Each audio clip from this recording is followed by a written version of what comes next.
Hi guys, today I'm going to do a tutorial on my foundation routine, especially in some of my videos as you've seen, because I've had a lot of requests from many of you asking how I do that, and great makeup guru, makeup addict has also asked, so I thought I'd get around and show you my foundation routine. So if you'd like to know how to do it, then just keep on watching. Now I've already moisturised my skin and I've let that soak in. It's just my usual moisturiser, so you can use sort of anything that's sort of non-greasy, works really well. I just use the Olay's Double Action Day Cream, and once you've let that soak into the skin for about 2 to 3 minutes, your skin should be nice and smooth. Any dry patches shouldn't be seen at all. And then with a Max 109 brush that I use, you can use a sponge as well, you don't have to use a brush. I'm going to use a foundation that I usually use, which is NARS Sheer Glow. I've used this in some of my tutorials. That gives a really nice glow to the skin. So I'm going to show you how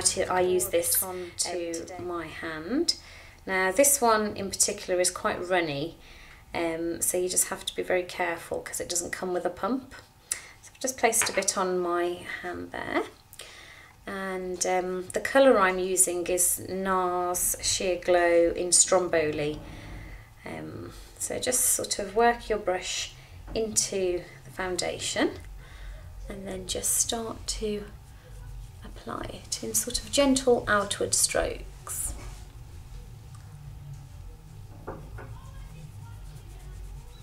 Now I know this sort of, it may look as though it doesn't actually suit my skin tone. I have caught a bit of a tan over the past few days, so I don't know how it's going to work because I haven't used it in the past week or so.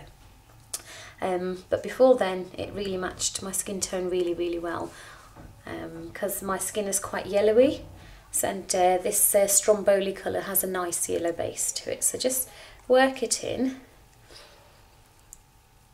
And it's buildable coverage, this is as well, so you can apply one layer and then you can go back and apply some more where you need to as well. Now you don't always have to use the brush, like I said. Sometimes when I'm in a rush I do use my fingers, which works really nice because it really warms up the foundation and helps it soak into the skin better. You can see as it's soaking into the skin it's sort of looking better. Don't forget to go under the jawline and down, sort of blending in. You don't have to go all down the neck, but it is good to sort of go quite down, just as long as you can't see the line. Once you've applied your foundation, then you need to set it with a powder. So I'm going to use Provoke Cosmetics Neutral Sheen today, but any loose powder or even one of those powder press palettes will do, as long as it matches your skin tone. So this is a loose powder. Just going to tip a bit into the lid. Using a cotton pad, just going to press the powder into there, and then just gently, just hold it between your fingers and gently press it all on.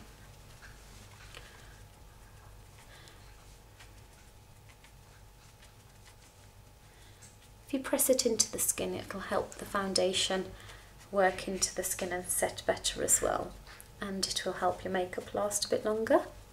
You've pressed in the powder, just with a fluffy brush, just whatever's left in the lid, just pat it on to the brush and then just buff. This will help really give a nice glow to the skin and take away all that excess powder if you have any. Then with a small flat brush I'm going to apply some concealer. This is MAC Studio Sculpt Concealer, and just place it underneath the eye area. This will counteract any blueness that you have. Once you've placed it with a brush, I do prefer to use my finger to fully blend it in. And just get your ring finger and then just gently press and tap. Concealer anywhere else you may have a few blemishes or marks. And just pat it in. To set all of that, with the same fluffy brush, just buff over everything. So I'll set the concealer now. Just to take away the sort of very pale look, I just put some MAC Smolder eye pencil into my waterline. Plush Lash mascara for my eyelashes. For my cheeks I used this really nice light over dark mineralized blush from MAC. It's from their new range. A darker shade here to the lower halves of my cheekbones, and then to highlight them and emphasise them I applied the lighter colour there. So it's given a really nice sort of glowy sheen to the whole look. My lips, I used Bourjois 3D Effect lip gloss in Brown Magic, and it's really nice because it gives a nice glistening sheen to the lips. So I hope you enjoyed my foundation routine. Let me know your thoughts, and it'd be interesting to see some of your foundation routines as well, so you can post a video response to it, and I'll see you soon.